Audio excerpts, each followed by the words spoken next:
Hello, welcome back.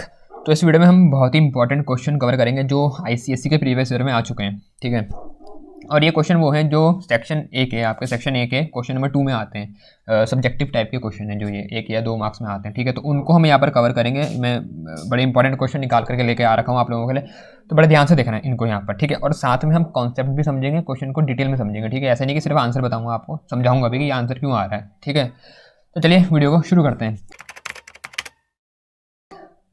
तो यहाँ पर जैसे क्वेश्चन के नंबर पे मत ध्यान देना, क्योंकि नंबर ये रैंडम है, ऊपर नीचे है। ठीक है ना, आप बस क्वेश्चन पे ध्यान देना। जैसे यहाँ पर क्वेश्चन 3 लिखा है ये पहला क्वेश्चन। ठीक है, वो नंबर ऊपर नीचे है तो उस पर आप फोकस मत करना, आप क्वेश्चन देखना। तो क्वेश्चन में बोला है name any 2 object oriented programming principles. ठीक है, ये जो क्वेश्चन है ये पहले चैप्टर के उप कंसेप्ट्स वाले के लेके आ रखा हूँ मैं, सब्जेक्टिव क्वेश्चन। तो name any 2 object oriented programming principles, किसी भी 2 ऑब्जेक्ट ओरिएंटेड प्रोग्रामिंग प्रिंसिपल्स के नाम बताओ। आपने 4 पढ़े हैं, किसी भी 2 के नाम बताने हैं। ये 2016 में आ रखा था क्वेश्चन। तो कौन कौन से हैं वो? एक है इनहेरिटेंस, पॉलीमॉर्फिज्म, तीसरा एब्स्ट्रैक्शन और चौथा इनकैप्सुलेशन। तो कोई भी 2 लिख दो, तो इनकैप्सुलेशन और इनहेरिटेंस ये 2 लिख दिए। ठीक है, आ रहा समझ में? इनके बारे में आपको पता भी होना चाहिए, ये होते क्या है हर एक के बारे में, एक एक लाइन, क्योंकि कभी भी वो भी पूछ सकते हैं आपसे पेपर में। ठीक है, आगे बढ़ते हैं। अगला क्वेश्चन है, ये देखो 2 बार आ गया क्वेश्चन, 2010 में भी आया, 2018 में भी आ रखा है। तो ये मत सोचो ना प्रीवियस ईयर के क्वेश्चन रिपीट नहीं होते। ठीक है, ये रिपीट बहुत ज़्यादा होते हैं। तो यहाँ बोला डिफाइन एब्स्ट्रैक्शन, और दूसरा क्वेश्चन देखो पूछा वही था लेकिन थोड़ा लैंग्वेज बदल दी। तो इसी तरीके से मतलब आप कुछ पढ़ते हो ना, तो उसको ये मत सोचना कि इसी तरीके से आएगा, लैंग्वेज बदल करके नया क्वेश्चन बना सकते हैं, लेकिन मतलब कहीं ना कहीं वही होता है उसका, कई बार ऐसा भी हो जाता है। तो यहाँ पर बोला डिफाइन एब्स्ट्रैक्शन, ये 2018 में आया था। और दूसरा क्वेश्चन आया था what do you understand by the term abstraction, explain with an example. बस 2010 में एक एग्जांपल भी पूछ लिया और 2 मार्क्स में क्वेश्चन बना दिया उन्होंने। तो एब्स्ट्रैक्शन क्या होता है? तो एब्स्ट्रैक्शन से याद रखना, एब्स्ट्रैक्ट करना मतलब किसी चीज़ को छुपाना, किसी चीज़ को एब्स्ट्रैक्ट करके रखना, मतलब हम हाइड कर देंगे अंदर की डिटेल, और जो काम की चीज़ें, जो फंक्शनैलिटी है, सिर्फ वो दिखाएंगे। उसका आंसर अगर देखें तो लिखा है यहाँ पर, abstraction refers to the act of representing essential features. ठीक है, सिर्फ काम की चीज़ शो करेंगे। ठीक है, और विदाउट इंक्लूडिंग बैकग्राउंड डिटेल्स। तो ये कीवर्ड है जो आपको याद होने चाहिए, जो आपको अपने आंसर में लिखने चाहिए। अरे बात समझ में? कुछ होते हैं ना कीवर्ड जो आंसर में नहीं होते तो मार्क्स नहीं मिलते हैं, तो वही बात है। एब्स्ट्रैक्शन क्या होता है? Refers to the act of representing essential feature, या abstraction is the process of hiding internal details and showing only the functionality. मतलब आप जो आपको डिफिनेशन अच्छी लगे, सही लगे, वो वाली लिख देना। मतलब दोनों सही हैं, जो आपको जल्दी से याद होती है उस वाले को आप लिख सकते हो। तो क्या होता है? एसेंशियल फीचर दिखाते हैं without including background detail, background की डिटेल छुपाते हैं।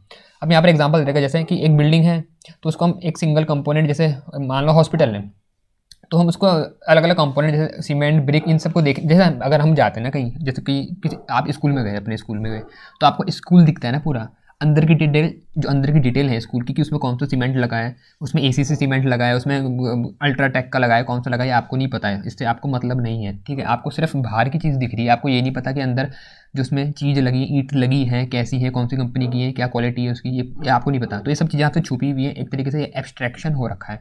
ठीक है, अब यहाँ पर एक इंपॉर्टेंट लाइन लिखी है इन्होंने, abstraction is relative to the perspective of the viewer. अब देखो, जैसे आप स्कूल की बात करें, अगर ये बहुत इंपॉर्टेंट लाइन है, ये इंपॉर्टेंट नहीं लगती क्योंकि कईयों के समझ में नहीं आती, पर है इंपॉर्टेंट। अब बात सुनो, जैसे फॉर एग्जांपल अभी स्कूल की बात कर रहे थे, अभी स्कूल की करते हैं, फिर एक एग्जांपल लेके आपको समझाऊंगा। तो जैसे स्कूल में आप पढ़ने जाते हो, तो आपको जो स्कूल दिखेगा वो सिर्फ बाहर की बिल्डिंग दिखती है। ठीक है, लेकिन जो ये मिस्त्री या जो बिल्डर उसे बनवा रहा था, तो उसको क्या दिखता है? उसमें जो ईंटें लग रही हैं वो दिख रहा है, मतलब उसका पर्सपेक्टिव और आपका पर्सपेक्टिव अलग है। एब्स्ट्रैक्शन में आपके लिए क्या हो रहा है? आपको सिर्फ ये दिख रहा है, जो आपको जो इंटरनल डिटेल छुपी हुई है वो क्या है, कि उसमें ईंट कौन सी लगी है, सीमेंट कौन सा लगा है, हमें इससे मतलब नहीं। लेकिन जो आपको दिख रहा है वो क्या? बिल्डिंग दिख रही है। लेकिन जो बिल्डर जो उसको बनवा रहा था, उसके लिए क्या था एब्स्ट्रैक्शन? उसको ये मतलब नहीं कि आपकी कौन सी क्लास कहाँ पर होगी, 11th क्लास कहाँ है, 12th क्लास कहाँ है, आपकी 10th क्लास कहाँ है, उससे उसको मतलब नहीं। उसको इससे मतलब था कि जो ईंट है वो सस्ती कंपनी की, लो क्वालिटी, मतलब सस्ती वाली लेके उसको लगानी है, सीमेंट सस्ता वाला लगवाया है। मतलब उसका जो फोकस था, जो उसके लिए फंक्शनैलिटी थी, वो क्या थी? वो ईंट, सीमेंट, ये सब वायरिंग वूयरिंग, इस पर उसका ध्यान था। बाकी उससे उसे मतलब नहीं कौन सी क्लास कहाँ पर है, कौन सी क्लास कहाँ पर है। तो ये व्यूअर पे भी डिपेंड करता है कि भाई एब्स्ट्रैक्शन जो होता है वो जो व्यूअर का पर्सपेक्टिव है उस पर भी डिपेंड करता है। ऐसे अगर मैं दूसरा एग्जांपल लूँ, जैसे फॉर एग्जांपल वॉशिंग मशीन, तो वॉशिंग मशीन में आपको क्या दिखता है? सिर्फ जो ऊपर के बटन है, मतलब आपको उससे मतलब है ना, अंदर मोटर कैसे घूम रही, कैसे काम कर रही, उससे आपको मतलब नहीं। कितना उसका आरपीएम है, उससे आपको मतलब नहीं। आपके कपड़े साफ हो जाने चाहिए, आपको उससे मतलब है। तो अंदर की डिटेल आपसे छुपी हुई है। लेकिन जो मैकेनिक होगा वॉशिंग मशीन का, उसको इससे मतलब नहीं कि भाई आप उसको कैसे धो रहे क्या है, उससे उसको मतलब नहीं, उसको अंदर की वायरिंग से मतलब है। जैसे वो ठीक करने आएगा तो वो मोटर देखेगा, ये सब देखेगा, तो उसका पर्सपेक्टिव और आपका पर्सपेक्टिव अलग है। तो इसलिए एब्स्ट्रैक्शन जो होता है वो व्यूअर के पर्सपेक्टिव पर भी डिपेंड करता है। सारी बात समझ में? आगे बढ़ते हैं। अगला क्वेश्चन है डिफाइन इनकैप्सुलेशन। देखो जो ये चार चीज़ें हैं ना, इनकैप्सुलेशन, एब्स्ट्रैक्शन, इनहेरिटेंस, पॉलीमॉर्फिज्म, इन चारों की डेफिनेशन पढ़ लेना भाई, ये बहुत पूछी जाती है। तो अभी कभी इनकैप्सुलेशन आ जाता है, कभी इनहेरिटेंस आ जाता है, कभी एब्स्ट्रैक्शन आ जाता है, कभी पॉलीमॉर्फिज्म आ जाता है। देखा ना तुमने, अभी हमने एब्स्ट्रैक्शन पढ़ा, अब इनकैप्सुलेशन भी आ रखा है 2016 में, तो चारों पढ़ लेना अच्छे से। तो डिफाइन बुक करने को बोला इनकैप्सुलेशन। तो इनकैप्सुलेशन देखो, जब भी इनकैप्सुलेशन आता है ना तो कैप्सूल को याद कर लिया करो। कैप्सूल जो गोली होती है, तो कैप्सूल में क्या होता है, उसके अंदर जो छोटे छोटे दाने होते हैं गोली के, अलग अलग तरीके के, वो बंद करके हम रखते हैं एक तरीके से। तो उसी प्रकार से encapsulation is a mechanism that bind together code and data it manipulate. जो कोड और डेटा यहाँ पर लिखा है ना, इनकैप्सुलेशन मतलब जो ये कोड और डेटा है, कोड और डेटा का मतलब होता है मेंबर वेरिएबल और मेंबर मेथड। जैसे क्लास होती है ना, जैसे फॉर एग्जांपल ये क्लास है ना, ये कोई क्लास है, कोई भी क्लास है, टेस्ट नाम की बना दी फिर से, ये क्लास है। तो इसके अंदर हमें पता है मेंबर वेरिएबल भी होते हैं और मेंबर मेथड भी होते हैं। तो ये दोनों चीज़ों को क्लास ने अपने अंदर क्या करके रखा हुआ है एक तरीके से क्या करके रखा हुआ है भाई, इनकैप्सुलेट करके रखा हुआ है। ये इनकैप्सुलेशन का ये जो इसको इसी को बोलते हैं इनकैप्सुलेशन। ये मैंने पढ़वाया, ये पढ़ा भी रखा है मैंने किसी एक वीडियो में, ठीक है, मैं आई बटन पे लगा दूंगा। तो ये इनकैप्सुलेशन ही है कि जब हम ये दो मेंबर, देखो खुले में छोड़ देंगे मेंबर वेरिएबल और मेंबर मेथड को, तो कोई भी उसको एक्सेस कर लेगा। लेकिन क्लास के अंदर हमने रख दिए, ये जो कर्ली ब्रैकेट क्लास के ओपन और क्लोज करें, इसके अंदर मेंबर वेरिएबल और मेंबर मेथड क्या होते हैं, सुरक्षित होते हैं, क्योंकि उसी क्लास का ऑब्जेक्ट उनको एक्सेस कर सकता है, ठीक है। और उसमें भी ऐसा है कि डायरेक्ट वो जो मेंबर वेरिएबल है उनको नहीं कर सकता, वो मेंबर मेथड के थ्रू ही करता है। तो वो यहाँ पर लिखा हुआ भी है, only member method which are wrapped inside the class can access the data and other method. Data मतलब मेंबर वेरिएबल, क्योंकि मेंबर वेरिएबल में तो डेटा स्टोर रहता है, तो जो मेंबर वेरिएबल है उनको हम मेथड के थ्रू ही कर सकते हैं एक्सेस। तो एक तरीके से सिक्योरिटी दे दी ना इसने, क्लास ने, मतलब जो हम इनकैप्सुलेशन कर रहे हैं उसने, क्लास के थ्रू ही करते हैं ना। आ रही ना बात समझ में? ठीक है, आगे बढ़ते हैं। इनहेरिटेंस, देखो सब चीज़ें पूछ ली उन्होंने बारी बारी। ये 2017 में आया था, 2016 में ये इनकैप्सुलेशन आ रखा है, 2017 में इनहेरिटेंस आ रखा है, और उससे पहले एब्स्ट्रैक्शन 2018 में आ रखा। तो 16, 17, 18 एब्स्ट्रैक्शन, इनकैप्सुलेशन और इनहेरिटेंस आ गया। बस पॉलीमॉर्फिज्म में बचा हुआ, वो भी क्या पता आगे आ रखा हो। तो चलो, मतलब मैं ये कह रहा हूँ कि पढ़ लेना, चारों बहुत इंपॉर्टेंट होते हैं। तो इनहेरिटेंस बोला क्या होता है, इनहेरिटेंस मतलब इनहेरिट करना। तो इसमें अभी एक काम की चीज़ भी तुम्हें बताऊंगा मैं, पहले इसकी डेफिनेशन समझ लो। Inheritance is a powerful mechanism by which class acquire the property of another class. देखो इसमें क्या होता है, एक क्लास दूसरी क्लास की प्रॉपर्टी एक्वायर कर लेती है, मतलब उसके मेंबर वेरिएबल और मेंबर मेथड, क्योंकि ये तो क्लास की प्रॉपर्टी होती है ना, उसके बाद और होता क्या है देने के लिए, तो ये तो देगा अपने मतलब एट्रीब्यूट और उसके जो बिहेवियर होते हैं, मेंबर वेरिएबल या मेंबर मेथड, वो दूसरी क्लास यूज़ कर सकती है या उसको एक्वायर कर सकती है, ठीक है, उनको एक्वायर कर लेगी दूसरी क्लास। तो it allows a class to use the attribute and behaviour of its parent class. अब देखो, जब कोई क्लास किसी दूसरी क्लास से कुछ इनहेरिट करती है ना, तो जो क्लास इनहेरिट करती है, जैसे एक क्लास है ऊपर कोई ए नाम की क्लास, एक क्लास है नीचे बी नाम की क्लास। अब ए वाली क्लास से कुछ चीज़ें बी वाली क्लास में आई, इसने उससे कुछ इनहेरिट करा, इसने क्या करा, इनहेरिट कर ली कुछ क्या इस क्लास से उसने इनहेरिट करा, ठीक है। मतलब इसके जो क्या होंगे, मेंबर वेरिएबल और मेंबर मेथड इसने क्लास बी ने ले लिए। तो क्लास ए इसके लिए क्या बन जाएगी, ये बात इंपॉर्टेंट है, याद रखना, इससे क्वेश्चन रिलेटेड आ रखा है आगे। ये पेरेंट क्लास होगी और इसकी जो ये नीचे वाली, इसको हम बोलेंगे चाइल्ड क्लास। वो उसका बच्चा हो गया ना भाई, जैसे नॉर्मल होता है ह्यूमन बीइंग में या किसी में भी ऑर्गेनिज्म में, जो बच्चा होता है वो अपने पेरेंट के प्रॉपर्टी लेता है, ठीक है। उस पर अपनी खुद की भी होती है कुछ ना कुछ। अब जैसे तुम हो तो कुछ बिहेवियर है, कुछ जैसे तुम्हारे शक्ल सूरत है वो मिलती जुलती होगी ना अपने पेरेंट्स से, ये कुछ हैं जो तुमने इनहेरिट करे हैं। अब बाकी कुछ चीज़ें तुम्हारे हाथ में, जैसे तुम्हारा बिहेवियर है वो तुम चेंज कर सकते हो, मतलब ऐसा नहीं है कि जो पेरेंट का बिहेवियर होगा वही तुम्हारा होगा, कुछ हद तक कभी कभार होता भी है, लेकिन ये तुम्हारे हाथ में होता है कि तुम उसे चेंज करना चाहो तो कर सकते हो।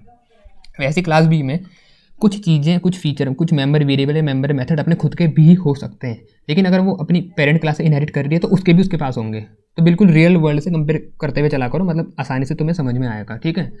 तो ये पेरेंट क्लास होगी जिससे वो ले रही है, और जो ले रहा है वो चाइल्ड क्लास। अगर इसको पेरेंट बोला है तो नीचे वाले को चाइल्ड बोलेंगे, ऊपर वाले को हम सुपर क्लास भी बोल देते हैं। अगर ऊपर वाले को सुपर क्लास बोला है तो नीचे वाले को हम सब क्लास बोलेंगे। मतलब ये वर्ड मतलब एक पेयर टाइप का समझ लो। अगर पेरेंट बोला है तो सब नहीं बोलते, फिर पेरेंट है तो नीचे वाली चाइल्ड, ऊपर वाली सुपर है तो नीचे वाली सब क्लास। और अगर ऊपर वाली को बोला है बेस क्लास, बेस मतलब पेरेंट क्लास को हम बेस क्लास भी बोल देते हैं, तो नीचे वाली हो जाएगी डीराइव्ड क्लास, डीराइव्ड जो उससे बनाई गई है। यहाँ तक बात समझ में आ रही है? ये इंपॉर्टेंट है, ये पता होने चाहिए तीनों, क्योंकि भाई क्वेश्चन आ जाता है कभी, एक भी क्वेश्चन आ रखा है मैं तुम्हें कराऊंगा वो, ठीक है, तो तुम्हें पता चल जाएगा, लेकिन तुम्हें याद होना चाहिए। इनहेरिटेंस में जिससे हम कुछ लेते हैं वो पेरेंट क्लास, जो लेता है वो चाइल्ड क्लास। पेरेंट को सुपर क्लास भी बोल देते हैं तो नीचे वाले चाइल्ड वाले को सब क्लास भी बोल देते हैं।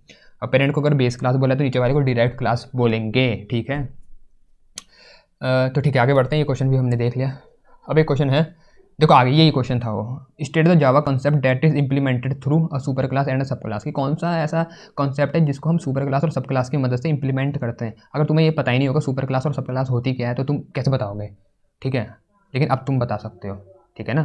तो ये 2013 में आया था क्वेश्चन, तो ये तो तुम्हें पता चल गया होगा कौन सा ऐसा कॉन्सेप्ट है जिसको हम सुपर क्लास और सब क्लास की मदद से इंप्लीमेंट करते हैं। तो इनहेरिटेंस है, ठीक है। दूसरा है act of representing essential feature without including background detail, सिर्फ काम की चीज़ें बताना, बैकग्राउंड की छुपाना। तो ये तो अब तुम्हें पता चल गया होगा ना, इसका सही आंसर क्या है, एब्स्ट्रैक्शन, ठीक है। तो पहला है इनहेरिटेंस, दूसरा है एब्स्ट्रैक्शन, ठीक है जी। अरे ठीक है, कमेंट में बोल देना भाई कि समझ में आ गया या वीडियो बढ़िया लगी, जो भी है, ठीक है। चलो आगे बढ़ते हैं। अब क्वेश्चन है what is an object, why is an object called instance of a class. ये 2 बार आ गया, 2010 में भी और 2017 में भी सेम क्वेश्चन आ गया है, रिपीट हो गया है, ठीक है। तो इम्पॉर्टेंट है, मतलब why is an object called instance of an class, कि ऑब्जेक्ट को हम इंस्टेंस क्यों बोलते हैं। मैंने देखो अभी तुम्हें ये मल्टीपल चॉइस क्वेश्चन वाली वीडियो कराई थी, अगर नहीं देखिए तो उसे देख लेना, आई बटन पे लगा दूंगा। वहाँ पर भी मैंने बताया था कि ऑब्जेक्ट को इंस्टेंस क्यों बोलते हैं क्लास का। वहाँ पर भी इससे रिलेटेड एक क्वेश्चन आया था और मैंने बोला था इसका एक और क्वेश्चन है तुम्हें मैं कराऊंगा, तो वो ये वाला क्वेश्चन है। तो यहाँ पर बोला कि ऑब्जेक्ट को इंस्टेंस क्यों बोलते हैं, क्योंकि जो हमारा ऑब्जेक्ट होता है वो क्या करता है, जो क्लास में देखो जो क्लास हमारी होती है उसमें क्या होता है, मेंबर वेरिएबल होता है और मेंबर मेथड होता है। तो जितने हम उसके ऑब्जेक्ट बनाएंगे उन हर एक ऑब्जेक्ट में अपनी खुद की इंडिविजुअल कॉपी होगी उन सब मेंबर वेरिएबल की और मेंबर मेथड की, ठीक है। तो इसलिए हम क्लास के जो ऑब्जेक्ट होता है उसको हम इंस्टेंस बोलते हैं क्लास का। तो आंसर है इसका, an object is called an instance of a class because every object created from the class gets its own instance of member variable and member method and methods defined in the class. Multiple object can be created from the same class. मतलब जैसे ऐसा है ना, जैसे देखो example तो समझो यार, क्लास बना रखी टेस्ट नाम की, फिर से टेस्ट क्या मैंगो नाम की क्लास बना देते हैं, ठीक है। रुको इसको मिटाओ ज़रा, ये बनाई मैंने क्लास मैंगो, ठीक है। अब ये मैंगो क्लास में मैंने एक क्या ले लेते हैं, स्ट्रिंग ले ली, मतलब ये इसका कलर करके एक वेरिएबल बना दिया और एक कुछ और मेंबर मेथड बना देता हूँ, वॉइड टेस्ट करके, ऐसे एग्जांपल के लिए ले लिया, ठीक है ना। इसका कुछ यहाँ पर वो है कोड है और स्ट्रिंग कलर करके ये इसका एक मेंबर वेरिएबल है। तो पता है ना तुम्हें, ये मेंबर वेरिएबल होता है जो ये है स्ट्रिंग कलर, और नीचे वाला क्या मेंबर मेथड, मेथड की पहचान क्या होती है, आगे इसके राउंड ब्रैकेट होगा, ठीक है। तो चलिए ये तो आपके समझ में आ गया। अब यहाँ पर जो ये है क्लास मैंगो नाम की, इसका मैंने एक ऑब्जेक्ट बनाया मैंगो 1। तो जो ये मैंगो 1 बना है ना, इसमें भाई 2 चीज़ें होंगी अपनी खुद की, एक कलर नाम का मेंबर वेरिएबल और एक टेस्ट नाम का मेथड। अब अगर मैंने मैंगो 2 बनाया, दूसरा ऑब्जेक्ट बनाया M2, तो इसमें भी 2 चीज़ें आएंगी। क्या आएंगी? 2 चीज़ें, एक आएगा इसमें कलर जो क्या है मेंबर वेरिएबल, और एक आएगा टेस्ट। अब जो ये वाला टेस्ट है जो इस M2 का है, ठीक है ना, ये वाला, और जो M1 का टेस्ट है, ये दोनों जो मेथड है इसके अपने खुद का, इसका इसके लिए अलग है, ये इसके लिए अलग है, इंडिविजुअल कॉपी है दोनों के पास। मतलब इसकी जो वैल्यू होगी कलर वाले की इसमें M1 में और M2 में होगी वो अलग हो सकती है। मतलब ऐसा नहीं इसमें जो दे दी उसकी भी वही होगी, ऐसा नहीं है। ऐसे तुम जितने ऑब्जेक्ट बनाओगे उन हर ऑब्जेक्ट के पास अपनी खुद की कॉपी होगी मेंबर वेरिएबल की और मेंबर मेथड की। तो ये होता है, ठीक है। तो इसलिए हम इसको इंस्टेंस बोलते हैं कि जितने तुम ऑब्जेक्ट बनाओगे उनके पास अपनी खुद की कॉपी होती है, जो भी उस क्लास के अंदर मेंबर वेरिएबल जितने तुमने बनाए वो, और जितने तुमने मेंबर मेथड बनाए उनकी। सिर्फ एक ही होता है ऐसा वेरिएबल जो क्लास वेरिएबल बोलते हैं हमें, जिसको हम स्टैटिक कीवर्ड से बनाते हैं, स्टैटिक कीवर्ड लगाते हैं जिसमें। तो वो ऐसा होता है जिसकी सिंगल कॉपी होती है और सब ऑब्जेक्ट के साथ वो शेयर होती है। जैसे अगर मैंने कोई यहाँ पर स्टैटिक करके कोई एक स्टैटिक कीवर्ड की मदद से कोई मैंने अगर वेरिएबल बनाया होता तो उसकी सिंगल कॉपी होती और सब ऑब्जेक्ट उसको शेयर करते हैं। तो कोई भी अगर उसकी वैल्यू को चेंज करता तो वो सब में रिफ्लेक्ट होती, बस ये बात है। ठीक है, आगे बढ़ते हैं अब। Why is a class called an object factory. Class को ऑब्जेक्ट की फैक्ट्री क्यों बोलते हैं, ये तो मैंने तुम्हें एग्जांपल से समझाया था। जैसे एक क्लास है, एक क्लास को क्या बोलते हैं, ब्लूप्रिंट। तो उस ब्लूप्रिंट को देख के तुम अनलिमिटेड चीज़ें बना सकते हो, अनलिमिटेड ऑब्जेक्ट बना सकते हो। जैसे मान लो एक फैक्ट्री है गाड़ियाँ बनाने की, तो उसमें से गाड़ियाँ बनती जाएंगी ना, फैक्ट्री तो एक ही है, गाड़ियाँ तो अनलिमिटेड बनवाओ तुम, जितनी तुम्हें बनानी है। ठीक है, तो उसी तरीके से क्लास एक बन गई तो तुम जितने ऑब्जेक्ट बनाना चाहो बनाते रहो, इसलिए उसको हम बोलते हैं ऑब्जेक्ट की फैक्ट्री। तो class is called an object factory because objects are created from the class that contains common attribute and behaviour. ठीक है, अब जो भी ऑब्जेक्ट होंगे, लेकिन उसमें चीज़ ये है कि जो एट्रीब्यूट होंगे और बिहेवियर होंगे वो कॉमन होंगे, क्योंकि एक ही क्लास से बन रहे हैं ना। तो अभी तुम्हें बताया, जो मैंने जैसे यहाँ पर समझाया था मैंगो वाले में, तो जितने भी मैंगो थे उनमें एक कलर नाम का एट्रीब्यूट होगा ही होगा और एक टेस्ट नाम का बिहेवियर होगा ही होगा, क्योंकि क्लास सेम है उनकी। ठीक है, तो ये तो फिक्स है, इनमें होंगे ही। अब उनकी वैल्यू क्या होंगी वो अलग हो सकता है, इस कलर की इसका रेड हो सकता है कलर, इसका येलो हो सकता है, उससे फ़र्क नहीं पड़ता। लेकिन आम है तो उसमें ये दो चीज़ें होंगी, क्योंकि हम सेम मैंगो नाम की क्लास से बना रहे हैं ऑब्जेक्ट। तो वैसे ही यहाँ पर है कि कॉमन एट्रीब्यूट होंगे, क्योंकि एक ही क्लास है जिसमें से हम बहुत सारे ऑब्जेक्ट बना रहे हैं। The class behaves like a specification for creating such similar object. ठीक है, आगे बढ़ते हैं। इस पर आते हैं, 2011 का क्वेश्चन है, what is the difference between an object and a class. भाई ये बहुत इंपॉर्टेंट क्वेश्चन है, ये बहुत बार पूछा जाता है, बच्चों को पता ही नहीं चलता इसमें डिफरेंस क्या है। देखो, क्लास क्या होता है, एक तरीके का blueprint. Class is a blueprint whereas object is an identifiable entity. Object की खुद की पहचान होती है, क्लास तो सिर्फ एक ब्लूप्रिंट है। ठीक है, अरे बात समझ में, उसके आंसर पे जाते हैं। Object is an identifiable entity with some attribute and behaviour. उसके खुद के कुछ एट्रीब्यूट और बिहेवियर होते हैं, जबकि क्लास सिर्फ एक क्या होती है, ब्लूप्रिंट होती है, विच represents a set of object that share common attribute and behaviour. वो सिर्फ ये बताते कि जो ऑब्जेक्ट बनेंगे उनमें मतलब ये एट्रीब्यूट एंड बिहेवियर होने ही चाहिए, बस ये बताती है वो क्लास। ठीक है, why is a class known as composite data type.